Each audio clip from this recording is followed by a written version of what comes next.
এটা দললে তো আর ইয়ে করতে সিলিং তো বাসে ছড়ে গেল তেমন না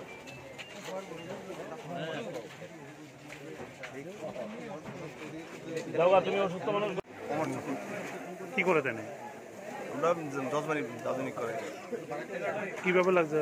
গ্যাসের থেকে সিলিন্ডার জ্বালানো আছে, চুলা জ্বালানো আছে, লিক হয়েছে। এটা ঠিক করে পারতেছি না, আমি তো ঘরে আসতাম না, আমরা কি আসতাম না, বাবা আসতাম না, আমি আসতাম। কয়টা সিলিন্ডার কি ব্রাস্ট হয়েছে? একটা ব্রাস্ট হয়েছে। কি নাম বললেন? অমর Chakraborty. Subscribe to Tripura Info and press the bell icon so that you never miss any latest updates and news on Tripura.